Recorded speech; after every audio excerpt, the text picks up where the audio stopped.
প্রথম অধ্যায়ে খরগোশ ঘুমিয়ে যায় আর কচ্ছপ জিতে যায়। প্রথমবার হেরে যাওয়ার পর খরগোশ বিশ্লেষণ করে দেখল তার পরাজয়ের মূল কারণ অতিরিক্ত আত্মবিশ্বাস। তার মানে অতি আত্মবিশ্বাস যে কারো ক্ষতি করে। আর কচ্ছপ বুঝল লেগে থাকলেই সাফল্য আসবেই।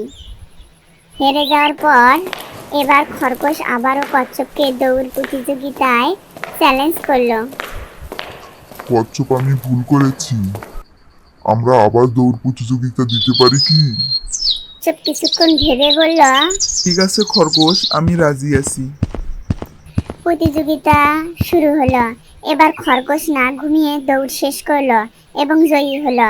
খরগোশ বুঝলো মন দিয়ে নিজের সামর্থ্যের পুরোটা দিন কাজ করলে দ্রুত সফল হওয়া যায়। আর কচ্ছপ বুঝলো ধীর স্থিরভাবে চলা ভালো, তবে কাজের উপযুক্ত গতি না থাকলে প্রতিযোগিতামূলক পরিবেশে জয়ী হওয়া অসম্ভব। কচ্ছপ এবার খরগোশকে আরেকবার দৌড় প্রতিযোগিতায় আমন্ত্রণ জানালো। খরগোশ, চলো আমরা আবার দৌড় প্রতিযোগিতা করি। খরগোশ কিছুক্ষণ ভেবে বলল, ঠিক আছে। একই রাস্তায় আমরা দুইবার দৌড়েছি, এবার অন্য রাস্তায় হোক। ঠিক আছে। নতুন রাস্তায় দৌড় প্রতিযোগিতা শুরু হলো। যথারীতি খরগোশ জোরে দৌড় শুরু করে দিল। কচ্ছপ তার পেছন পেছন আসতে শুরু করলো।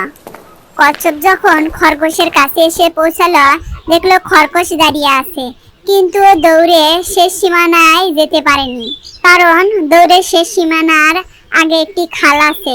কচ্ছপ খরগোশ এর দিকে একবার তাকালো, তারপর তার সামনে দিয়ে পানিতে নেমে খাল পার হয়ে দৌড়ে শেষ সীমানায় পৌঁছে প্রতিযোগিতায় জিতে গেল।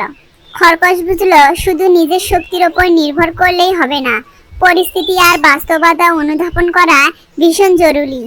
কচ্ছপ বুঝলো প্রথম প্রতিযোগীর দুর্বলতা খুঁজে বের করতে হবে, তারপর সেই অনুযায়ী পরিকল্পনা করতে হবে।